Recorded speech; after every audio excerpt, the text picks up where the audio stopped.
ಏನು ಮೋದಿ ಅವ್ರ ಜೊತೆ is N official rowdy sheeter ಜೊತೆ ಕೈ ಹಿಡ್ಕೊಂಡು ಇವರು ರೌಡಿ ಶೀಟರ್ ಅಲ್ವಾ? ಇಲ್ಲಿ ನಮ್ಮ ಬಿಜೆಪಿ MLA ನೋಡಿ ರೌಡಿ ಶೀಟರ್ ಕೈ ಮುಗಿತಾ ಇದ್ದಾರೆ. MLA ಕೈ ಮುಗಿತಾ ಇದ್ದಾರೆ. ಇದಕ್ಕೇನಂತೀರಿ? ಬಿಜೆಪಿ ಜೆಂಡಾ ಇಟ್ಕೊಂಡು ಓಡಾಡ್ತಾ ಇದ್ದಾರೆ. ನಮ್ಮ ಫೋಟೋಗಳಲ್ಲಿ ಬಿಜೆಪಿ ಜೆಂಡಾ ಇಟ್ಕೊಂಡಿದ್ರ, ಯಾರೋ ಮನೆಗೆ ಬಂದಿರ್ತಾನೆ, ಸಾರ್ವಜನಿಕ ಎಲ್ಲ ಇರ್ತದೆ, ಫೋಟೋ ತಕ್ಕೊಂಡಿರ್ತಾರೆ. ಇದಕ್ಕೇನಪ್ಪ ತಪ್ಕೊಂಡಿದ್ದೀರಲ್ಲ? ಏನ್ ಸರ್ ತಪ್ಕೊಂಡಿದ್ದಾರೆ? ಇಷ್ಟ ಆತ್ಮೀಯತೆ ಇದು ನಿಮ್ಮ ಮೊನ್ನೆ MP ಎಲೆಕ್ಷನ್ ಟೈಮ್ ನಲ್ಲಿ ನೀವು ರೌಡಿಗಳು ಸಾಕ್ತಾ ಇಲ್ವಾ? ಇದು ನಿಮ್ ಕಚೇರಿ ಸರ್, ಬಿಜೆಪಿ ಕಚೇರಿ. ಯಾರ್ಯಾರಿದ್ದೀರಾ? ಅಧಿಕೃತವಾಗಿ ಮೆಂಬರ್ಶಿಪ್ ಕೊಟ್ಬಿಟ್ಟು ಇಲ್ಲಿ ನೋಡಿ. ಮತ್ತೊಮ್ಮೆ ನಾನು ವೈಯಕ್ತಿಕವಾಗಿ ಯಾರ್ದು ಚಾರಿತ್ರ್ಯವಧೆ ಮಾಡಕ್ ಹೋಗಲ್ಲ. ಈಗ ಈ ಫೋಟೋಗಳೆಲ್ಲ ನಾವು ಹಾಕಿಲ್ಲಪ್ಪ, ನಿಮ್ ಫೇಸ್ಬುಕ್ ನಲ್ಲಿ ಇವೆ ನೋಡಿ. ನೀವು ಮಧ್ಯದಲ್ಲಿ ಇದ್ದಿ ಅವ್ರ ಜೊತೆ ಫೋಟೋ ತೆಗೆಸ್ಕೊತೀರಾ, ಅವ್ರ ಜೊತೆ ಹಾರ ಹಾಕಿಸ್ಕೊಂತೀರಾ. ಆಯ್ತಪ್ಪ, ಶ್ರೀರಾಮ್ ಸೇನೆ ಅಧ್ಯಕ್ಷ ಸ್ವಾಮಿ ಅಂತ ಸ್ವಯಂ ಘೋಷಿತ ಸ್ವಾಮಿ ಅಂತ ಹೇಳ್ಕೊಂತಾನಲ್ಲ, ಯಾವ್ದಾದ್ರು ಶುಭ ಕಾರ್ಯ ಕರೆದಿದ್ದೀರಾ? ಯಾವ್ದಾದ್ರು ಪ್ರವಚನದಲ್ಲಿ ನೋಡಿದೀರಾ? ಬರೇ ಎಲ್ಲಿ ಗಲಾಟೆ ಇರುತ್ತೆ, ಪ್ರಚೋದನಕಾರಿ ಭಾಷಣ ಬೇಕು, ಅವಾಗ ಕರಿತೀರಾ. This video is sponsored by Mahalakshmi Jewelers, Manu Multi Speciality Hospital, KBN University, Shaheen Group of Institutions, Surat Khazana, Al Sharia Group of Institutions, Beg Neuropsychiatry Hospital, NK NEET Institute, and by Alini Public School. ಆತ್ಮೀಯರಾದಂಥ ಶಾಸಕರಾದಂಥ Tippannappa Kamaknoor ಸಾಹೇಬರಿಗೆ, ಮಜಾರ್ ಅಲಂ ಖಾನ್, ರಾಜಗೋಪಾಲ್ ರೆಡ್ಡಿ ಅವರಿಗೆ ಹಾಗೂ ವೇದಿಕೆ ಮೇಲೆ ಆಸೀನರಾದಂಥ ಎಲ್ಲರಿಗೂ ಕೂಡ ನಾನು ಸ್ವಾಗತವನ್ನು ಕೋರ್ತಾ, ಹಾಗೂ ನಮ್ಮ ಮಾಧ್ಯಮ ಸ್ನೇಹಿತರಿಗೂ ಕೂಡ ಸ್ವಾಗತವನ್ನು ಕೋರ್ತಾ, ಮೊದಲನೇದಾಗಿ 2 ವಿಚಾರಗಳಿವೆ. ಮೊದಲನೇದಾಗಿ ನಮ್ಮ ಜಿಲ್ಲೆಯ ವಿಚಾರವನ್ನು ಪ್ರಸ್ತಾಪ ಮಾಡಿ, ಅದಾದಮೇಲೆ ರಾಜ್ಯದ ವಿಷಯವನ್ನು ಪ್ರಸ್ತಾಪ ಮಾಡಲಿಕ್ಕೆ ನಾನು ಬಯಸ್ತಾ ಇದ್ದೀನಿ. ಕಳೆದ 1 ವಾರದಿಂದ ನಮ್ಮ ಜಿಲ್ಲೆಯಲ್ಲಿ ಚುನಾವಣೆ ಸಂದರ್ಭದಲ್ಲಿ ಒಂದು ಘಟನೆ ಹಾಗೂ ಚುನಾವಣೆ ದಿನ ಒಂದು ಘಟನೆ ಏನು ನಡೆದಿತ್ತು, ಅದು ಬಹಳಷ್ಟು ಚರ್ಚೆಗೆ ಗ್ರಾಸವಾಗಿದೆ. ಆ 2 ಘಟನೆಗಳನ್ನು, ಕೋಟ್ನೂರು ಘಟನೆ ಮತ್ತು ಇನ್ನು ಒಂದು ಎಲ್ಲಿ ಭಾಳ ಅಮಾನವೀಯವಾಗಿ ಯುವಕರನ್ನು ಬತ್ತಲೆಗೊಳಿಸಿ ಅವರು ಹೊಡೆದಿದ್ದಾರೆ ಅಥವಾ ಅವರಿಗೆ ಸೆರೆಮನೆಯಲ್ಲಿ ಇಟ್ಕೊಂಡಿದ್ರು. ಈ 2 ವಿಚಾರಗಳನ್ನು ಇಟ್ಕೊಂಡು ಸಾಕಷ್ಟು ಚರ್ಚೆ ಮಾಧ್ಯಮದಲ್ಲಿ ಕೂಡ ಆಗ್ತಾಯಿದೆ, ಸಾರ್ವಜನಿಕರಲ್ಲಿ ಕೂಡ ಆಗ್ತಾಯಿದೆ. ಮೊದಲನೇದಾಗಿ ಈ ಮೊನ್ನೆ ನಡೆದಂಥ ಘಟನೆ ಬಗ್ಗೆ ಕಾಂಗ್ರೆಸ್ ಪಕ್ಷ ಹಾಗೂ ವೈಯಕ್ತಿಕವಾಗಿ ನಾನು ಖಂಡಿಸ್ತೇನೆ. ಯಾರೂ ಕೂಡ, ಯಾವುದೇ ಸಮಾಜದವರಾಗಿರ್ಬೋದು, ಎಷ್ಟೇ ದೊಡ್ಡ ಪ್ರಭಾವಿ ಆಗಿರ್ಬೋದು, ಕಾನೂನನ್ನು ಅವರ ಕೈನಲ್ಲಿ ತಗೊಳ್ಳುವ ಅಧಿಕಾರ ಸರ್ಕಾರ ಹಾಗೂ ಸಂವಿಧಾನ ಯಾರಿಗೂ ಕೊಟ್ಟಿಲ್ಲ. ಆದರೆ ಇತ್ತೀಚೆಗೆ ಕಲಬುರಗಿನಲ್ಲಿ ಏನಾಗ್ತಾ ಇದೆ ಅಂದರೆ, ಕೆಲವು ರಾಜಕಾರಣಿಗಳು, ವಿಶೇಷವಾಗಿ BJP ಪಕ್ಷ ಮತ್ತು ಇನ್ನು ಕೆಲವು ವ್ಯಕ್ತಿಗಳು, ಯಾರು ಸ್ವಯಂ ಘೋಷಿತ ಸಮಾಜ ಸೇವಕರು, ಕಲಬುರಗಿಯ ಹಿತಾಸಕ್ತಿ ಕಾಪಾಡೋರು ಅಂತ ಕೆಲವು ವ್ಯಕ್ತಿಗಳು ಹುಟ್ಕೊಂಡಿದ್ದಾರೆ. ಅವರು ಸರ್ಕಾರವನ್ನು ಮುಜುಗರ ಮಾಡಬೇಕು, ಸರ್ಕಾರವನ್ನು ಪದೇ ಪದೇ ಜನರ ಮುಂದೆ ಒಂದು ರೀತಿ ಕೆಟ್ಟ ಹೆಸರು ತರಿಸ್ಬೇಕು, ಅವರ ಪ್ರಾಮಾಣಿಕ ಪ್ರಯತ್ನ ನಡೆಸ್ತಾನೇ ಇದ್ದಾರೆ. ನಾನು ನಮ್ಮ ಜವಾಬ್ದಾರಿ ಮೇಲೆ ಜಾರ್ಕೋತಾ ಇಲ್ಲ, ನಮ್ಮ ಜವಾಬ್ದಾರಿಯಿಂದ ಜಾರ್ಕೊತಾ ಇಲ್ಲ, ಅಥವಾ ನಾವು ಮೈ ಮೇಲೆ ಎಣ್ಣೆ ಹಚ್ಕೊಂಡು ಇಲ್ಲಪ್ಪ ಇದು ಪರ್ಸನಲ್ ವಿಷಯ ಅಂತಲೂ ಹೇಳ್ತಾರೆ. ಎಲ್ಲರೂ ಮಾಧ್ಯಮ ಸ್ನೇಹಿತರು, ಭಾಳಷ್ಟು ಜನ ಅನುಭವಸ್ಥರಿದ್ದೀರ, ಇಂಥದ್ದು ಹಲವಾರು ಘಟನೆಗಳು ನೋಡಿದ್ದೀರ. ಸಾಕಷ್ಟು ಜಗಳಗಳು ಕೈ ಮೀರಿ, ಪರಿಸ್ಥಿತಿ ಮೀರಿ ಕೊಲೆಗಳು ಆಗಿರೋದು ಕೂಡ ನೋಡಿದ್ದೀರ. ಆಮೇಲೆ ಇವೆಲ್ಲ ಹೆಚ್ಚಾಗಿ ಆಲ್ಮೋಸ್ಟ್ 99% ಟೈಮ್ಸ್ ಏನಾಗುತ್ತೆ, ವೈಯಕ್ತಿಕ ಕಾರಣಗಳಿಂದ ಈ ಕೊಲೆಗಳಾಗ್ತದೆ. ಅದು ಸಾಕ್ಷಿ ತಾವೂ ಇದ್ದೀರ. ಎಲ್ಲನೂ ಕೂಡ ಗೃಹ ಇಲಾಖೆಗೆ ಗಮನಕ್ಕೆ ಬರುತ್ತೆ ಅಂತ ಇರೋದಿಲ್ಲ. ಆದರೆ ಇಂಥ ಯಾರು ಆ್ಯಂಟಿ ಸೋಷಿಯಲ್ ಎಲಿಮೆಂಟ್ಸ್ ಇರ್ತಾರೆ ಅಥವಾ ಅವ್ರ ಮೇಲೆ ಮುಂಚಿತವಾಗಿ ಏನಾದರೂ ಕೇಸ್ ಇದ್ದರೆ ಅಥವಾ ಅವ್ರ ಮುಂಚಿತವಾಗಿ ಇವ್ರ ಮೇಲೆ ಅನುಮಾನ ಇದ್ದರೆ ನಿಗಾ ಇಟ್ಟು ಅವ್ರನ್ನ ಪದೇ ಪದೇ ಪರೇಡ್ ಮಾಡಿಸೋದಿರ್ಬೋದು, ಬಂದು ಹಾಜರಿ ಹಾಕ್ಸೋದಿರ್ಬೋದು, ಇವೆಲ್ಲನೂ ಮಾಡ್ತಾನೇ ಇರ್ತದೆ. ಆದರೆ ಯಾವುದೇ ಸರ್ಕಾರ ಇರ್ಬೋದು, ಎಲ್ಲ ವೈಯಕ್ತಿಕ ವಿಚಾರಗಳ ಮೇಲೆ ಗಮನ ಇಟ್ಟೋದು, ನಿಗಾ ಇಡೋದು ಸ್ವಲ್ಪ ಕಷ್ಟ ಆಗುತ್ತೆ. ಅದು ತಮಗೂ ತಿಳಿದಂಥ ವಿಷಯ. ಹಾಗಂತ ನಮ್ಮ ಜವಾಬ್ದಾರಿ ಇಲ್ಲ ಅಂತಲೂ ನಾನು ಹೇಳ್ತಾ ಇಲ್ಲ. ನಾವು ಜವಾಬ್ದಾರಿ ಸ್ಥಾನಮಾನದಲ್ಲಿದ್ದವರು, ನಾವು ಕೂಡ ಎಲ್ಲೆಲ್ಲಿ ನಮಗೆ ಇಂಥ ಮಾಹಿತಿಗಳು ಬರ್ತದೆ ಅದನ್ನು ತಡೆ ಹಿಡಿಯೋದು ನಮ್ಮ ಜವಾಬ್ದಾರಿ ಕೂಡ ಆಗ್ತದೆ. ಆದರೆ ಇಲ್ಲೇನಾಗ್ಬಿಟ್ಟಿದೆ, ಕಳೆದ 8 ತಿಂಗಳಲ್ಲಿ BJP ಅವರು ಪಾಪ ಏನಾಗ್ಬಿಟ್ಟಿದ್ದಾರೆ, ಅವರಿಗೆ ಈಗ ನಿರುದ್ಯೋಗ ಆಗ್ಬಿಟ್ಟು ನಿರುದ್ಯೋಗದ ಸ್ಟ್ಯಾಟಿಸ್ಟಿಕ್ಸ್ನಲ್ಲಿ ಬರ್ತಾರೆ. ಅವರಿಗೆ ನಿರುದ್ಯೋಗಿ ರಾಜಕಾರಣಿ ಆದ ತಕ್ಷಣ ಮತ್ತೊಮ್ಮೆ ಅಸ್ತಿತ್ವವನ್ನು ಉಳಿಸ್ಕೊಳ್ಳಿಕ್ಕೆ ಇವತ್ತು ಅವರು ಇಂಥ ಕೆಲಸಗಳಿಗೆ ಮುಂದಾಗಿದ್ದಾರೆ. ಅವರು ಮತ್ತು ಅವರ ಅವಿಭಾಜ್ಯ ಅಂಗಗಳಿವೆ ಕೆಲವು, ಈ ಶ್ರೀರಾಮ ಸೇನೆ ಅಂತವು ಅಧಿಕೃತವಾಗಿ ಪಾರ್ಟಿನಲ್ಲಿಲ್ಲ ಅಂದ್ರೂ ಕೂಡ ಇವರೆಲ್ಲ BJPಯ ಅವಿಭಾಜ್ಯ ಅಂಗಗಳು, ಕೆಲಸಕ್ಕೆ ಬರಲಾರ್ದವರು, ರಾಮನ ಹೆಸರು ಮೇಲೆ ದೇವರ ಹೆಸರು ಮೇಲೆ ಪಾಲಿಟಿಕ್ಸ್ ಮಾಡೋರು, ಕೋಮದ ವಿಷ ಬೀಜವನ್ನು ಬಿತ್ತವರು, ಮರ್ಯಾದಾ ಪುರುಷೋತ್ತಮನ ಹೆಸರು ಮೇಲೆ ಇವರು ಸಮಾಜದಲ್ಲಿ ಮರ್ಯಾದೆ ಇರಲಾರ್ದಂಥ ಕೆಲಸ ಮಾಡೋಂಥ ವ್ಯಕ್ತಿಗಳು ಕೆಲವರು ಉಟ್ಕೊಂಡು ಬಿಟ್ಟಿದ್ದಾರೆ. ಅವ್ರದ್ದು ಕೆಲಸ ಏನವಪ್ಪ ಅಂದರೆ, ಚುನಾವಣೆ ಬಂದಾಗ ಹೆಚ್ಚು ಕೋಮ ಪ್ರಚೋದನೆ ಕೊಡೋದು, ಚುನಾವಣೆ ಇರಲಾರ್ದಾಗ ಇಂಥ ಸಸಿಗಳನ್ನು ನೆಟ್ಟಿ ಬೆಳೆಸೋದು ಕೆಲಸ ಇವ್ರದ್ದು. ಹಿಂಗೆ ಮಾಡಿ ಏನಾದರೂ ಮಾಡಿ ಸಮಾಜದಲ್ಲಿ ಕೋಲಾಹಲ ಇರಬೇಕು, ಸಮಾಜದಲ್ಲಿ ಏನಾದರೂ ಒಂದು ಭಯಭೀತವಾದಂಥ ವಾತಾವರಣ ಇರಬೇಕು. ಇಂಥ ಭಯಭೀತವಾದಂಥ ವಾತಾವರಣ ಇದ್ದರೆ ಮಾತ್ರ ಇವ್ರದ್ದು ಪೋಷಣೆ ಆಗುತ್ತೆ. ಇಲ್ಲಿದ್ರೆ ಇಂಥ ಸಂಘಟನೆಗಳಿರ್ಬೋದು, ಇಂಥ ಪಕ್ಷಗಳು ಬೆಳಿಲಿಕ್ಕೆ ಸಾಧ್ಯ ಇಲ್ಲ.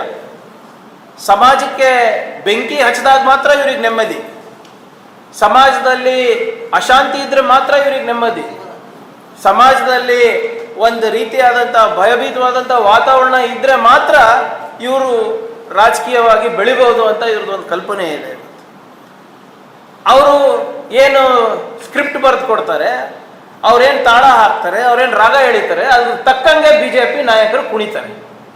ಮೊನ್ನೆ ನಿಮ್ಮ ಚಿಂಚೋಳಿ MP ಅವರು ಏನಂದ್ರು, ಇಲ್ಲಿ ಸರ್ಕಾರ ನಡೀತಾ ಇಲ್ಲ, ತಾಲಿಬಾನ್ ಸರ್ಕಾರ ನಡೀತಾ ಇದೆ ಅಂತೆ ನಮ್ಮ ಜಿಲ್ಲೆನಲ್ಲಿ, ನಮ್ಮ ರಾಜ್ಯದಲ್ಲಿ. ಇಲ್ಲಪ್ಪ, 5 ವರ್ಷ ಸುಮ್ಮನೆ ಕೂತ್ಕೊಂಡು ನಿಮ್ಮ ಡಬಲ್ ಇಂಜಿನ್ ಸರ್ಕಾರ ಸಂದರ್ಭದಲ್ಲಿ ಲಾ ಆ್ಯಂಡ್ ಆರ್ಡರ್ ಪರಿಸ್ಥಿತಿ ಹೇಗಿತ್ತು ಅಂತ ಮರ್ತೋಗ್ಬಿಟ್ಟಿದ್ದೀರಾ? ನಿಮ್ಮ ABVPದವ್ರಿಗೆ ಕೇಳಿ, ABVP ಅವರು ಹೋಮ್ ಮಿನಿಸ್ಟರ್ ಕಚೇರಿಗೆ ದಾಳಿ ಮಾಡಿದ್ದು ಮರ್ತೋಗ್ಬಿಟ್ಟಿದ್ರು ಉಮೇಶ್ ಜಾಧವ್ ಅವರೇ. ಮಂತ್ರಿಗಳಿಗೆ ಗಾಡಿಯಿಂದ ಬಿಟ್ಟಿಲ್ಲ. ನಿಮ್ಮ ನಳಿನ್ ಕುಮಾರ್ ಕಟೀಲ್ BJP ಅಧ್ಯಕ್ಷರು, ಅವ್ರಿಗೆ ಗಾಡಿ ಹತ್ತಲಿಕ್ಕೆ ಬಿಟ್ಟಿಲ್ಲ, ಒಬ್ರಿಗೆ ಗಾಡಿ ಇಳಿಯಕ್ಕೆ ಬಿಟ್ಟಿಲ್ಲ ಮಂತ್ರಿಗಳಿಗೆ, ಕ್ಯಾಬಿನೆಟ್ ಸಚಿವರಿಗೆ. ಅವಾಗೆಲ್ಲೋ ಮಲ್ಕೊಂಡಿದ್ರಿ?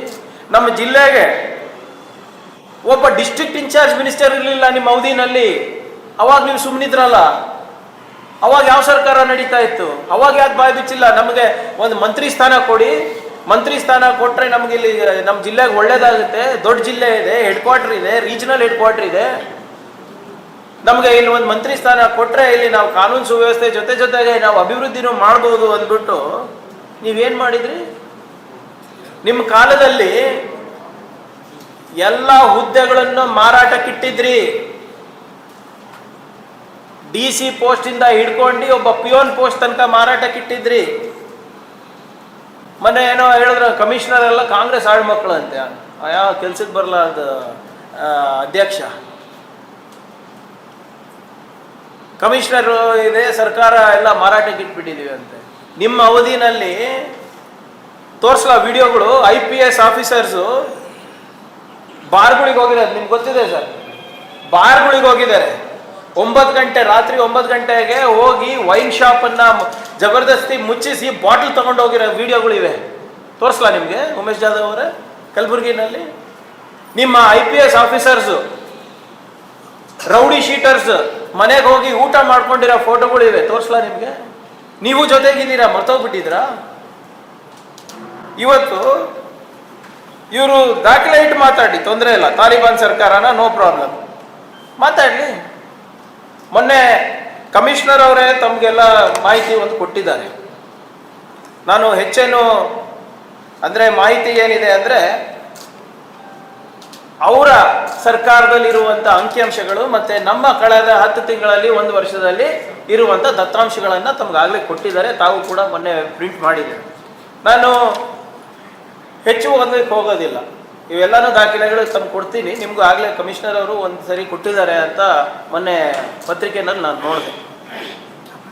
ಈ ಅವಧಿನಲ್ಲಿ January 1st, 2023 to 15th May 2023 ಅವರ ಅವಧಿನಲ್ಲಿ ನಡೆದಂಥ ಘಟನೆಗಳು 1013. ನಮ್ಮ ಅವಧಿನಲ್ಲಿ January 1st, 2024 to 15th May 2024 ನಮ್ಮದ್ರಲ್ಲಿ ನಡೆದಿರೋದು ಸುಮಾರು 900. ಇಲ್ಲೇ ಏನಿಲ್ಲ ಅಂದರೂ 113 ವ್ಯತ್ಯಾಸ ಇದೆ. ಆಲ್ಮೋಸ್ಟ್ 13% ಡಿಕ್ರೀಸ್ ಆಗಿದೆ ಅಂತ. ನೀವು ಕಳೆದ 4 ವರ್ಷದ್ದು ಮತ್ತು ನಮ್ಮ 1 ವರ್ಷದ ತಗೊಂಡ್ರೂ ನಮ್ದು ಕಮ್ಮಿ ಇದೆ. ನಿಮ್ದು 1 ವರ್ಷದ ತಗೊಂಡು ನಮ್ಮ 1 ವರ್ಷದ ತಗೊಂಡ್ರೂ ಕಮ್ಮಿ ಇದೆ. ನಮ್ಮ 6 ತಿಂಗಳು ನಿಮ್ಮ 6 ತಿಂಗಳು ಹೋಲಿಕೆ ಮಾಡಿದ್ರೂ ಕಮ್ಮಿ ಇದೆ. ಆರ್ಮ್ಸ್ ಆಕ್ಟ್ ಅಡಿನಲ್ಲಿ ನಿಮ್ದ್ರಲ್ಲಿ 3 ಆಗಿತ್ತು, ನಮ್ದ್ರಲ್ಲಿ 2. ಅಟೆಂಪ್ಟ್ ಟು ಮರ್ಡರ್ 18 ಆಗಿತ್ತು, ನಮ್ಮಲ್ಲಿ 15. ಬರ್ಗ್ಲರಿ ಅಂದರೆ ದರೋಡೆ, ಹಗಲು ದರೋಡೆ 13, ನಮ್ಮಲ್ಲಿ 5. ಬರ್ಗ್ಲರಿ ರಾತ್ರಿ ಹೊತ್ತು ನಿಮ್ಮಲ್ಲಿ 42, ನಮ್ಮಲ್ಲಿ 27. ಈ ಏನು ಕೇಸಸ್ ಆಫ್ ಹರ್ಟ್ ಅಂದರೆ ಜಗಳ ಮಾಡಿ ಇಂಜುರಿ ಎಲ್ಲ ಆಗಿರೋದು 97, ನಮ್ಮದು 71. ಚೀಟಿಂಗು 17, ನಮ್ಮದ್ರಲ್ಲಿ 25. ಕ್ರೈಮ್ಸ್ ರಿಲೇಟೆಡ್ ಟು ವುಮೆನ್ ಅಂದರೆ ಮಹಿಳೆಯರ ಮೇಲೆ ಅತ್ಯಾಚಾರ 21, ನಮ್ಮದ್ರಲ್ಲಿ 14. ಮತ್ತು ಸೈಬರ್ ಕ್ರೈಮು ಅವರಿದ್ದಾಗ 6, ನಮ್ಮಲ್ಲಿರೋ 9. ಡೆಕಾಯಿಟಿ 3 ಅವ್ರದ್ದು, 2 ನಮ್ಮದು. ಮೊಲೆಸ್ಟೇಷನ್ ಇರ್ಬೋದು, ಮೋಟರ್ ವೆಹಿಕಲ್ ಆಕ್ಸಿಡೆಂಟು, ಫೇಟಲ್ಲು, ನಾನ್ ಫೇಟಲ್ ಇರ್ಬೋದು, ಮರ್ಡರ್ ಇರ್ಬೋದು, ಎಲ್ಲನೂ ಜಾಸ್ತಿ. ನಾವು ಅವರ ಅವಧಿನಲ್ಲಿ 13, ನಮ್ಮ ಅವಧಿನಲ್ಲಿ 9. Narcotics and drugs and psychotropic substances, ಈ ಗಾಂಜಾ ಇರ್ಬೋದು, LSD ಇರ್ಬೋದು, ಬೇರೆದು ಅವರ ಈ ಅವಧಿನಲ್ಲಿ 13, ನಮ್ಮದ್ರಲ್ಲಿ 6. ಹೀಗೆ ಯಾವುದೇ ಪ್ಯಾರಾಮೀಟರ್ ತಗೊಂಡ್ರು ಎಕ್ಸೆಪ್ಟ್ ಸೈಬರ್ ಕ್ರೈಮ್ 3 ಜಾಸ್ತಿ ಆಗಿದೆ ನಮ್ಮದು. ಪ್ಲಸ್ ನಾವು ಈ ಜನಸ್ನೇಹಿ ಇರಬೇಕು ಪೊಲೀಸ್ ಅಂದ್ಬಿಟ್ಟು ನಾವು ಒಂದು ಆ್ಯಪ್ ಕೂಡ, ಒಂದು 2D ಸ್ಕ್ಯಾನರ್, ನಿಮ್ಗೆ ಗೊತ್ತಿದೆ, QR ಕೋಡನ್ನು ನಾವು ರಿಲೀಸ್ ಮಾಡಿ ಎಲ್ಲ ಸ್ಟೇಷನ್ನಲ್ಲೂ ಹಾಕಿದ್ದೀವಿ. ಈಗ ಚುನಾವಣೆ ಆದಮೇಲೆ ನಾನು ಅದ್ರ ಡೇಟಾ ನಾನು ತೊಗೊಳ್ಳಿಕ್ಕಾಗಿಲ್ಲ, ಯಾಕಂದರೆ ಅದು ಕೋಡ್ ಆಫ್ ಕಾಂಡಕ್ಟ್ ಉಲ್ಲಂಘನೆ ಆಗುತ್ತೆ ಅಂತ. ಅದರಲ್ಲೂ ಕೂಡ ನೀವು ತೆಗೆದು ನೋಡಿದ್ರೆ ಇನ್ನೂ ಹೆಚ್ಚು ಜನ ಪೊಲೀಸ್ ಸ್ಟೇಷನಿಗೆ ಹೋಗ್ತಾ ಇದ್ದಾರೆ. ಇನ್ನು ಹೆಚ್ಚು ಜನ ಸರ್ಕಾರಿ ಅಧಿಕಾರಿಗಳ ವಿರುದ್ಧ ಇರ್ಬೋದು ಅಥವಾ ಬೇರೆ ಏನು ಸರ್ಕಾರದ ಕಾರ್ಯವೈಖರಿಯ ಬಗ್ಗೆ ಇರ್ಬೋದು ಫೀಡ್ಬ್ಯಾಕ್ ಕೊಡ್ತಾ ಇದ್ದಾರೆ. ಯಾವ ಅಧಿಕಾರಿ ಏನು ಮಾಡ್ತಾ ಇದ್ದಾರೆ, ಹೇಗೆ ಮಾಡ್ತಾ ಇದ್ದಾರೆ ಅಂದ್ಬಿಟ್ಟು ಫೀಡ್ಬ್ಯಾಕ್ ಬರ್ತಾ ಇದೆ. ಅವರು ಹೋಗಿ ಅಲ್ಲಿ ಕೂತಾಗ ಅವ್ರ ಕಂಪ್ಲೇಂಟ್ಗಳು ತಗೋತಾ ಇದ್ದಾರಾ ಇಲ್ಲ ಅಂತ ನಮಗೆ ಸ್ಟ್ಯಾಟಿಸ್ಟಿಕ್ಸ್ ಬರ್ತಾ ಇದೆ. ಯಾವ ಪೊಲೀಸ್ ಸ್ಟೇಷನ್ನು ಎಷ್ಟು ಸಕ್ರಿಯವಾಗಿದೆ, ಎಷ್ಟು ನಿಷ್ಕ್ರಿಯವಾಗಿದೆ ಅಂತ ಕೂಡ ನಮ್ಮ ಹತ್ರ ಡೇಟಾ ಇದೆ. ಇವೆಲ್ಲ ನಾವು ಮಾಡಿದಂಥ ಇನಿಷಿಯೇಟಿವ್. ಈಗ ನಾನು ಇದೆಲ್ಲ ಯಾಕೆ ಹೇಳ್ತಾ ಇದ್ದೀನಿ ಅಂದರೆ, ಅವಾಗಿನ ಈಗ ಸ್ಟ್ಯಾಟಿಸ್ಟಿಕ್ಸ್ ನಿಮ್ಮ ಮುಂದೆ ಇಟ್ಟೆ. ನೀವು ಒಂದು ಫುಲ್ಲು ಇಯರ್ದು ನೀವು ಮಾಡಿದ್ರೆ ಇದು 10 ಪಟ್ಟು ಅವ್ರ ಹತ್ರ ಇದೆ. ಇದು ತಾಲಿಬಾನ್ ಸರ್ಕಾರ ನಡೆಸ್ತಾ ಇದ್ರೆ ನೀವು ಯಾವ ಸರ್ಕಾರ ನಡೆಸ್ತಾ ಇದ್ರಿ ಅವಾಗ? ಅಂಕಿಅಂಶ ಇಟ್ಕೊಂಡು ಮಾತಾಡೋದು ಕಲೀರಿ ಜಾಧವ್ ಅವರೇ. ಸುಮ್ಮನೆ ಯಾವನೋ ಡ್ರಾಮಾ ಸೇನೆ ಅಧ್ಯಕ್ಷ ಹೇಳ್ತಾನೆ ಅಂದ್ಬಿಟ್ಟು ನೀವು ಬಂದು ಕೂತ್ಬಿಟ್ರೆ ನಿಮ್ಮ ಮರ್ಯಾದೆ ಏನಾಗುತ್ತೆ? ಫಸ್ಟ್ ಅದನ್ನು ಯೋಚನೆ ಮಾಡಿದ್ದೀರಾ? ಆಮೇಲೆ ಇಷ್ಟೆಲ್ಲ ಕ್ರೈಮ್ಗಳು ಆಗಿದೆ ಅಲ್ಲ, 1013 ಕ್ರೈಮು ಈ ಅವಧಿನಲ್ಲಿ ಆಗಿರೋದು ಅವರ ಫಸ್ಟ್ 6 ಮಂತ್ಸಲ್ಲಿ. ಅವ್ರದ್ದು 1013 ಏನು ಈಗ ಕ್ರೈಮ್ಗಳಾದಾಗ ಇದು ಅವಾಗ ಮುಸಲ್ಮಾನರು ಹಿಂದೂನು ಹೊಡ್ಕೊಂಡಿದ್ರಲ್ಲ, ಅವಾಗೂ ಬೇರೆ ಸಮಾಜದವರು ಜಾತಿದವರಿಗೆ ಜಗಳ ಆಗಿತ್ತಲ್ಲ. ಅವಾಗ ಆ 1000 ಘಟನೆ ನಡೆದಾಗ ಯಾರು ರಾಜಕೀಯ ಲೇಪ್ ಹಚ್ಚಿಲ್ಲ. ಅವಾಗ ಮರ್ಡರ್ಗಳು ಆದಾಗ ಯಾರು ರಾಜಕೀಯ ಜಾತಿ ಲೇಪ್ ಹಚ್ಚಿಲ್ಲ.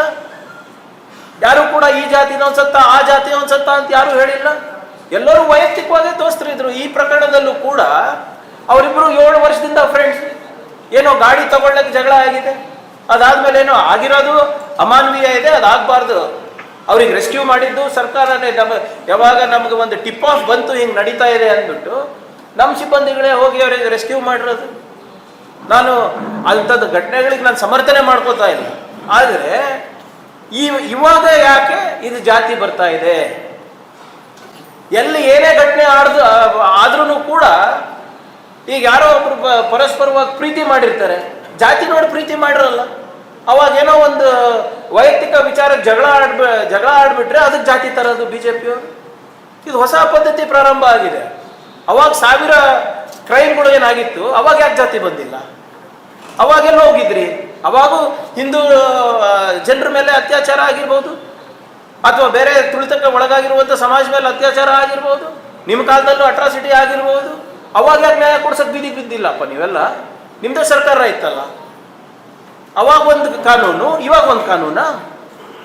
ಆಮೇಲೆ ಈಗ ನಿಮ್ಗೆಲ್ಲ ಗೊತ್ತಿದೆ, ಸಾರ್ವಜನಿಕ ಜನರಲ್ಲಿ ಬಹಳಷ್ಟು ಜನ ಬಂದು ಭೇಟಿ ಆಗ್ತಾರೆ. ಕೆಲವು ಜನ ನಮ್ಗೆ ಪರಿಚಯ ಇರ್ತಾರೆ, ಕೆಲವು ಜನ ಪರಿಚಯ ಇರೋದಿಲ್ಲ. ಈಗ ಇವಾಗ ಒಂದು ಚುನಾವಣೆ ಮೀಟಿಂಗ್ ಇದೆ, 1000 ಜನ ಬೇರೆ ಬೇರೆ ಊರಿಂದ ಬಂದಿರ್ತಾರೆ. ಅವ್ರ ಜೊತೆ ಫೋಟೋ ತೆಗೆಸ್ಕೊಂಡಿರ್ತೀವಿ. ಫೋಟೋ ತೆಗೆಸ್ಕೊಂಡ ತಕ್ಷಣ ಇವ್ರ ಜೊತೆ ಪರಿಚಯ, ಅವ್ರ ಜೊತೆ ಪರಿಚಯ ಅಂತ. ಈಗ ನಿಮ್ಗೆ ಏನು ನಾವು ಲೈನಪ್ಪಲ್ಲಿ ನಿಲ್ಸಿದ್ವಾ? ಇದು ಪ್ರಧಾನಮಂತ್ರಿ ಲೈನಪ್ಪಿಗೆ ನಿಲ್ಸಿದ್ರಲ್ಲ, ಅದ್ಯಾರೋ ಫೈಟರ್ ಸುನಿಲು, ಸ್ಯಾಂಟ್ರೋ ರವಿ ಅಂತವ ಬಿಜೆಪಿಯ ಅಧಿಕೃತ ಮೆಂಬರ್ಶಿಪ್ ಇತ್ತ? ಸುಮ್ಮನೆ ಫೋಟೋ ತೆಗೆಸೋದು, ಅವ್ರಿಗೆ ಆಪ್ತರು ಅನ್ನೋದು. ಅವ್ರಿಗೆ ಆಪ್ತರು ಅಂದ್ರೆ ಇವ್ರೇನು ಜೊತೆ ಕೈ ಹಿಡ್ಕೊಂಡು ಇವರು ರೌಡಿ ಶೀಟರ್ ಅಲ್ವಾ? ಇಲ್ಲಿ ನಮ್ಮ ಬಿಜೆಪಿ MLAಗಳು ನೋಡಿ ರೌಡಿ ಶೀಟರ್ ಸಿಕ್ಕಿ ಕೈ ಮುಗಿತಾ ಇರೋದು. MLA ಅವರು ಕೈ ಮುಗಿತಾ ಇದ್ದಾರೆ. ಇದಕ್ಕೇನಂತೀರಿ? ಬಿಜೆಪಿ ಜೆಂಡಾ ಇಟ್ಕೊಂಡು ಓಡಾಡ್ತಾ ಇದ್ದಾರೆ. ನಮ್ಮ ಫೋಟೋಗಳಲ್ಲಿ ಬಿಜೆಪಿ ಜೆಂಡಾ ಇಟ್ಕೊಂಡಿದ್ರ? ಯಾರೋ ಮನೆಗೆ ಬಂದಿರ್ತಾನೆ, ಸಾರ್ವಜನಿಕ ಎಲ್ಲೋ ಇರ್ತದೆ, ಫೋಟೋ ತಕ್ಕೊಂಡಿರ್ತಾರೆ. ಇದಕ್ಕೇನಪ್ಪ ತಪ್ಕೊಂಡಿದ್ದೀರಲ್ಲ? ಏನ್ ಸರ್ ತಪ್ಕೊಂಡಿದ್ದಾರೆ? ಇಷ್ಟು ಆತ್ಮೀಯತೆ ಇದು ನಿಮ್ಮ ಮೊನ್ನೆ MP ಎಲೆಕ್ಷನ್ ಟೈಮ್ನಲ್ಲಿ ನೀವು ರೌಡಿಗಳು ಸಾಕ್ತಾ ಇಲ್ವಾ? ಇದು ನಿಮ್ಮ ಕಚೇರಿ ಸರ್, ಬಿಜೆಪಿ ಕಚೇರಿ. ಯಾರ್ಯಾರಿದ್ದೀರಾ? ಅಧಿಕೃತವಾಗಿ ಮೆಂಬರ್ಶಿಪ್ ಕೊಟ್ಬಿಟ್ಟು ಇಲ್ಲಿ ನೋಡಿ. ಮತ್ತೊಮ್ಮೆ ನಾನು ವೈಯಕ್ತಿಕವಾಗಿ ಯಾರ್ದು ಚಾರಿತ್ರ್ಯವಧೆ ಮಾಡಕ್ ಹೋಗಲ್ಲ. ಈಗ ಈ ಫೋಟೋಗಳೆಲ್ಲ ನಾವು ಹಾಕಿಲ್ಲಪ್ಪ, ನಿಮ್ಮ ಫೇಸ್ಬುಕ್ನಲ್ಲಿ ಇವೆ ನೋಡಿ. ನೀವು ಮಧ್ಯದಲ್ಲಿದ್ದಿ ಅವ್ರ ಜೊತೆ ಫೋಟೋ ತೆಗೆಸ್ಕೊತೀರಾ, ಅವ್ರ ಜೊತೆ ಹಾರ ಹಾಕಿಸ್ಕೊಂತೀರಾ, ಆಯ್ತಪ್ಪ. ಇದೇನು ಮೋದಿ ಅವ್ರ ಜೊತೆ is N official rowdy sheeter. ಇವರಿಗೆಲ್ಲ ಹೆಸರು ಬೇಳೆ ಕೊಡೋದೇನು 5 ಸ್ಟಾರು, 7 ಸ್ಟಾರು, 3 ಸ್ಟಾರು. ಏನಿದು? ಮೋದಿ ಅವ್ರ ಜೊತೆ ಇದಾರಲ್ಲ, ಇದಕ್ಕೇನಂತಾನಪ್ಪ? ಅವನ ಹೆಸರೇನು ಸರ್? ಅವನಲ್ಲಪ್ಪ, ಅವನ ಯಾವ ಫೋಟೋ ತೋರಿಸ್ತಿದ್ನಲ್ಲ, ಆಂದೋಲ ಯಾವ ಸ್ವಾಮಿ ಇಲ್ಲ, ಏನಿಲ್ಲ ಬಿಡಿ ಸರ್. ಆಂದೋಲ ಶ್ರೀ ತೋರಿಸ್ತಾ ಇದ್ನಲ್ಲ, ಇದಕ್ಕೇನಂತಾನೆ? ಇದಕ್ಕೆ ಬೀದಿಗೆ ಬಿಡ್ತಾನಂತ. ಮೊನ್ನೆ ಬಹಳ ದೊಡ್ಡದಾದ ನಾನು ಮಾಧ್ಯಮ ಸ್ನೇಹಿತರ ಹತ್ರ ಇಷ್ಟೇ ಕೇಳ್ತಾ ಇರೋದು, ದಯವಿಟ್ಟು ಕ್ರೆಡಿಬಿಲಿಟಿ ಚೆಕ್ ಮಾಡಿ. ನೀವು ಇಂಥ ರೌಡಿ ಶೀಟರ್ಗಳು ಯಾರು ಇವ್ರಿಗೆ ಫೋಟೋದಲ್ಲ, ಯಾರು ಪ್ರೆಸ್ ಮೀಟ್ ಮಾಡ್ತಾರಲ್ಲ, ಪ್ರೆಸ್ ಮೀಟ್ ಯಾರು ಮಾಡ್ತಾ ಇದ್ದಾರೆ ಅಂತ ನಾನು ಕೈ ಜೋಡಿಸಿ ನಮ್ಮ ಮಾಧ್ಯಮ ಸ್ನೇಹಿತರಿಗೆ ಕೇಳ್ತಾ ಇದ್ದೀನಿ, ಅವ್ರ ಕ್ರೆಡಿಬಿಲಿಟಿ ಫಸ್ಟ್ ಚೆಕ್ ಮಾಡಿ. 39 ಕೇಸ್ ಇದೆ ರೀ ಅವನ ಮೇಲೆ. 39 ಕೇಸು. ಎಲ್ಲಾನು ಪ್ರಿಯಾಂಕರ್ಗೆ ಹಾಕ್ಸಿದ್ದ, ಎಲ್ಲಾನು ಕಾಂಗ್ರೆಸ್ ಅಲ್ಲಿ ಹಾಕ್ಸಿದ್ದ. ನಾವು ಬಂದ ಮೇಲೆ 2 ಕೇಸು ಹಾಕಿರೋದು ಅವನ ಮೇಲೆ. ಒಂದು ಯಾವುದೋ ಒಂದು ಕೋಮಗಲಭೆ ಎಲ್ಲೋ ಯಾದಗಿರಿನಲ್ಲಿ ಪ್ರಚೋದನಕಾರಿ ಭಾಷಣ ಮಾಡಿದ್ಕೆ ಅಲ್ಲಿ ಯಾದಗಿರಿದವರು ಹಾಕ್ಸಿರೋದು ಸರ್, ಅಲ್ಲಿಂದವರು. ಇಲ್ಲಿ ಮೊನ್ನೆ ಹುಬ್ಳಿ ಪ್ರಕರಣದಲ್ಲಿ ಅಲ್ಲಿ ಸ್ಟ್ಯಾಚ್ಯೂ ಮುಂದೆ ಸರ್ದಾರ್ ಪಟೇಲ್ ಸ್ಟ್ಯಾಚ್ಯೂ ಮುಂದೆ ನಿಂತ್ಕೊಂಡು ಗಲಿ ಗಲಿ ಮೇ ಚಾಕುವೆ ಸಿದ್ದರಾಮಯ್ಯ ಡಾಕುವೆ ಅಂತಾನೆ.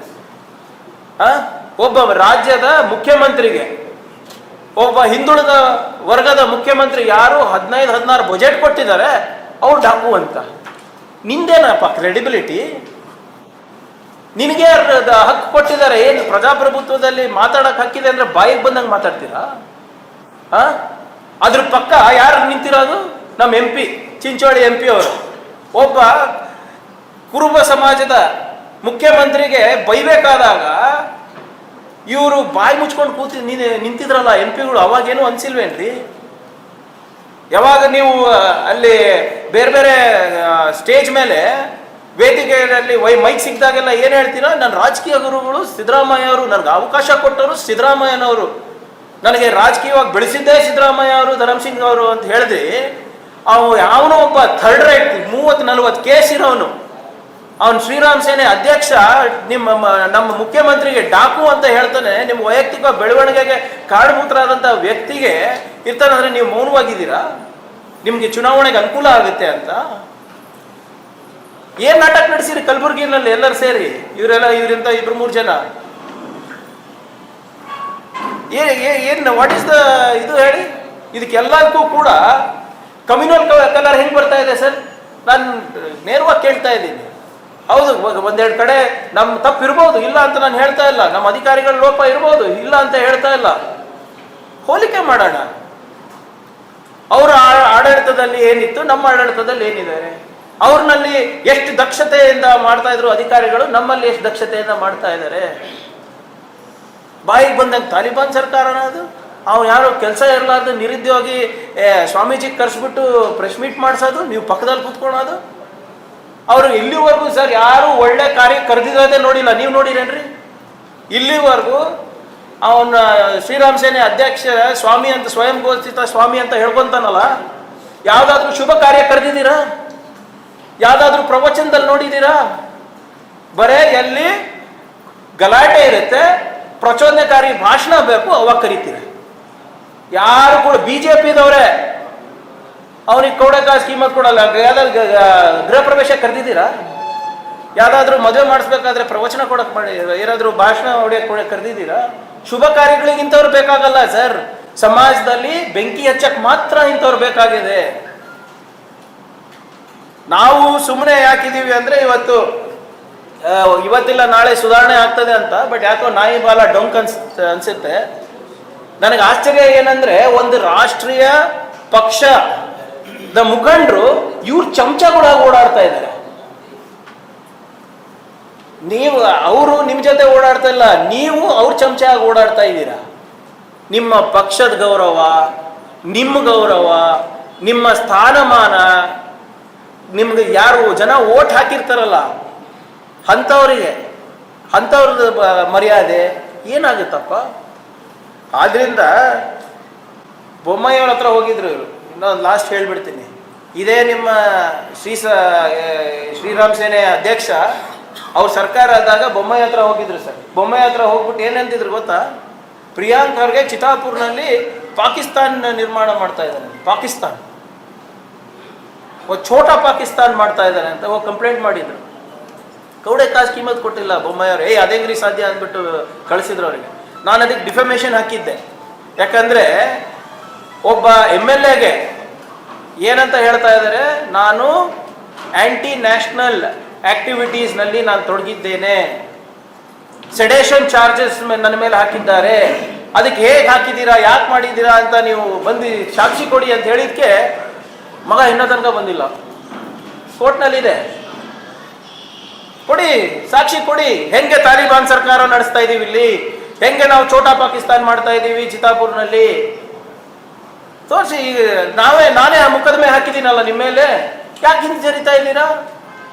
ಮಾಡ್ತಾ ಇದ್ರೆ ಕೊಡ್ಬೇಕಲ್ಲ ಅಲ್ಲಿ. ಅದಕ್ಕೆ ನಾನು ಹೇಳ್ದಂಗೆ ಇವರಿಗೆಲ್ಲ ಸ್ವಲ್ಪ ನಾವೇ ಡೀಲಾ ಬಿಟ್ಟು ನಮ್ಮದೇ ತಪ್ಪಾಗಿದೆ. ಇನ್ನು ಮೇಲಿಂದ ಸ್ವಲ್ಪ ಇದೆಲ್ಲನೂ ಕೂಡ ನಾವು ಹಿಂದೆ ಮುಂದೆ ನೋಡ್ಲಾರ್ದೆ ಯಾರೇ ಇದ್ರೂ ಕ್ರಮ ತಗೋತೀವಿ. ಎಸ್ಪೆಷಲಿ ಇವ್ರದ್ದೆಲ್ಲ ಏನೇನು ಹಳೆಯದು ಇದು ಇದೆ, ನಾವೇನು ಹೊಸದೇನು ಹಾಕೋದು ಬೇಕಾಗಿಲ್ಲ, ಹಳೆಯವೇ ಇದೆ. ಪದೇ ಪದೇ ಸರ್ಕಾರಕ್ಕೆ ಇವರು ಜನರಲ್ಲಿ ತಪ್ಪು ಮಾಹಿತಿ ಕೊಡೋದು. ನೀವು ಸರ್ಕಾರ ಏನಾದರೂ ಲೋಪ ಇದ್ರೆ ಹೇಳಿ, ಎದ್ದು ನಿಂತು ನೀವು ಪ್ರೆಸ್ ಮೀಟ್ ಕರೀರಿ, ಪ್ರೆಸ್ ಮೀಟ್ ಕರಿಬೇಡಿ ಅಂತ ಹೇಳ್ತಾ ಇಲ್ಲ, ಕರೆದ್ಬಿಟ್ಟು ಹೇಳಿ ಇಲ್ಲಪ್ಪ ಈ ಪಂಚಾಯತ್ ರಾಜ್ ವ್ಯವಸ್ಥೆ ಕುಸಿದೋಗಿದೆ, ಇಲ್ಲಿ ಏನೋ ಭ್ರಷ್ಟಾಚಾರ ನಡೆದಿದೆ, ದಾಖಲೆ ಇಲ್ಲಿದೆ, ನೀವು ಪ್ರಿಯಾಂಕರ್ಗೆ ಇದಕ್ಕೆ ತನಿಖೆ ಮಾಡಿಸ್ಬೇಕು, ಇಲ್ಲದ್ರೆ ರಾಜೀನಾಮೆ ಕೊಡಿ, ನೋ ಪ್ರಾಬ್ಲಮ್, ಮಾಡೋಣ. ದತ್ತಾಂಶಗಳು ಕೊಡಿ, ಸ್ಟ್ಯಾಟಿಸ್ಟಿಕ್ಸ್ ಕೊಡಿ, ಏನಾದರೂ ನಡೆದಿದ್ರೆ ಹೇಳ್ರಿ. ನಿಮ್ಮ ಬಿಲ್ಡಿಂಗ್ಗಳಿಗೆ ಎಷ್ಟು ವೈಲೇಷನ್ ಆಗಿದೆ ಕಾರ್ಪೊರೇಷನಲ್ಲಿ ನಮ್ಗೆ ಗೊತ್ತಿಲ್ಲ ಅನ್ಕೊಂಡಿದ್ದೀರಾ? ಕೊಟ್ಬಿಟ್ಟು ಮಾತಾಡ್ರಿ, ನಾವೇನು ಬೇಡ ಅಂತ ಇಲ್ಲ. ಪ್ರಜಾಪ್ರಭುತ್ವದಲ್ಲಿ ಪ್ರತಿಯೊಬ್ಬ ನಾಗರಿಕನಿಗೂ ಕೂಡ ಹಕ್ಕಿದೆ. ಸರ್ಕಾರದ ಲೋಪಗಳನ್ನು ಎತ್ತಿಡಿರಿ, ಆದರೆ ಸಮಾಜದಲ್ಲಿ ಬೆಂಕಿ ಹಚ್ಚುವಂತ ಕೆಲಸ ಮಾಡಿದ್ರೆ ಸರ್ಕಾರ ಕೈ ಕಟ್ಕೊಂಡು ಕೂತ್ಕೊಳ್ಳುತ್ತೆ. ನೀವು ಬಾಯಿಗೆ ಬಂದಂಗೆ ವೈಯಕ್ತಿಕವಾಗಿ ಮಾತಾಡೋದು, ಬಾಯಿಗೆ ಬಂದಂಗೆ ಸರ್ಕಾರದ ಬಗ್ಗೆ ಮಾತಾಡೋದು ನಾವು ನೋಡ್ಕೊಂಡ್ರೆ ಕೂಡಕ್ಕೆ ಸಾಧ್ಯ ಇಲ್ಲ. ಇದು ಕಿವಿ ಮಾತನ್ನ ಅನ್ಕೊಳ್ಳಿ, ವಾರ್ನಿಂಗ್ ಅನ್ನ ಅನ್ಕೊಳ್ಳಿ. ನಾವು 8 ತಿಂಗಳಿಂದ ನೋಡ್ತಾನೆ ಇದ್ದೀವಿ. ಈಗ ನಮ್ದು ತಾಳ್ಮೆ ಸ್ವಲ್ಪ ಪರೀಕ್ಷೆ ಜಾಸ್ತಿ ಆಗ್ತಾ ಇದೆ. ಆದ್ದರಿಂದ ಆ್ಯಸ್ ಅ ಗೌರ್ಮೆಂಟ್ ಒಂದು ಸ್ಪಷ್ಟವಾದಂಥ ಸಂದೇಶ ನಮ್ಮ ಮಾಧ್ಯಮ ಸ್ನೇಹಿತರಿಂದ ಕಳಿಸ್ಲಿಕ್ಕೆ ನಾನು ಬಯಸ್ತಾ ಇದ್ದೀನಿ. ಕಲಬುರಗಿ ಇರ್ಬೋದು, ಕಲ್ಯಾಣ ಕರ್ನಾಟಕ ಇರ್ಬೋದು, ಕರ್ನಾಟಕದಲ್ಲಿರ್ಬೋದು, ಕಾನೂನನ್ನು ಸುವ್ಯವಸ್ಥೆ ಭಂಗ ಮಾಡುವ ಅಧಿಕಾರ ಯಾರಿಗೂ ಇಲ್ಲ. ಅದು ನಾನಿರ್ಬೋದು, ನಮ್ಮ ಪಕ್ಷದವರಿರ್ಬೋದು, ನನ್ನ ಕುಟುಂಬದವರೇ ಇರ್ಬೋದು, ನನ್ನ ಸಮಾಜದವರೇ ಇರ್ಬೋದು. The law is applicable to everybody. ಅಂಥದ್ದೇನಾದರೂ ಲೋಪಗಳಾದರೆ ನಿರ್ದಾಕ್ಷಿಣ್ಯವಾಗಿ ಕ್ರಮ ನಾವು ತಗೋತೀವಿ. ಆದರೆ ಜಾತಿ ಬಣ್ಣ ಕಟ್ಟೋದು, ಯಾವುದೇ ಸಮಾಜಕ್ಕೆ ನೀವು ಪ್ರಚೋದನೆ ಕೊಟ್ಟು ನಿಲ್ಲಿಸೋದು, ಅದನ್ನು ಕೂಡ ನಾವು ಸಹಿಸೋದಿಲ್ಲ. ಸ್ಪಷ್ಟವಾದಂಥ ಸಂದೇಶ ಎಲ್ಲ ಸಮಾಜದವರಿಗೂ ನಾವು ಕಳಿಸ್ತಾ ಇದ್ದೀವಿ, ಮನವಿ ಮಾಡ್ಕೊತಾ ಇದ್ದೀವಿ. ದಯವಿಟ್ಟು ಇಂಥ ಪ್ರಚೋದನೆಗೆ ಒಳಗಾಗಬೇಡಿ. ಇದು ನಿಮ್ಮ ಸರ್ಕಾರ ಇದೆ. ನಿಮ್ದು ಏನೇ ಸಮಸ್ಯೆ ಇದ್ರೂ ಕೂಡ ನೀವು ನನ್ನ ಹತ್ರ ಬರ್ಬೋದು, ಶರಣ್ ಪ್ರಕಾಶ್ ಸಾಹೇಬ್ರ ಹತ್ರ ಹೋಗ್ಬೋದು, ಅಲ್ಲಂ ಪ್ರಭು ಅವ್ರ ಹತ್ರ ಹೋಗ್ಬೋದು, ಕಮಕ್ನೂರ್ ಅವ್ರ ಹತ್ರ ಹೋಗ್ಬೋದು. ಸಾಕಷ್ಟು ವಿಧಿವಿಧಾನಗಳು ಇದೆ ತಮ್ಮ ಅಳಿಲನ್ನು ಸರ್ಕಾರಕ್ಕೆ ಹೇಳ್ಕೊಳ್ಳಿಕ್ಕೆ. ಇದು ಆಳುವ ಸರ್ಕಾರ ಅಲ್ಲ, ಆಲಿಸುವ ಸರ್ಕಾರ ಅಂತ ಪದೇ ಪದೇ ನಾವು ಹೇಳ್ತೀವಿ. ಯಾವುದೇ ಸಮಾಜಕ್ಕೆ ಅನ್ಯಾಯ ಆಗ್ಲಾರ್ದಂಗೆ ನೋಡ್ಕೊಳೋ ಜಿಮ್ಮೆದಾರಿ ಇವತ್ತು ನೀವು ನಮ್ಮ ಮೇಲೆ ಕೊಟ್ಟಿದ್ದೀರಾ, ನಮ್ಮ ಮೇಲೆ ಭರವಸೆ ಮಾಡಿದ್ದೀರಾ. ಆ ಭರವಸೆನ ಮುರಿಲಾರ್ದಂಗೆ, ಆ ಭರವಸೆನ ಎತ್ತಿಡಿಯುವ ಕೆಲಸವನ್ನು ನಾನು ಮಾಡ್ತೀನಿ ವೈಯಕ್ತಿಕವಾಗಿ, ಮತ್ತು ನಮ್ಮ ಸರ್ಕಾರ ಮಾಡುತ್ತೆ ಅಂತ ನಿಮ್ಮ ಮುಖಾಂತರ ನಾನು ಹೇಳಲಿಕ್ಕೆ ನಾನು ಬಯಸ್ತಾ ಇದ್ದೀನಿ. ಧನ್ಯವಾದ. This video is sponsored by Mahalakshmi Jewelers, Manu Multi-Speciality Hospital, KBN University, Shaheen Group of Institutions, Surat Khazana, Al-Sharia Group of Institutions, Beg Neuropsychiatry Hospital, NK NEET Institute, and by Alimi Public School.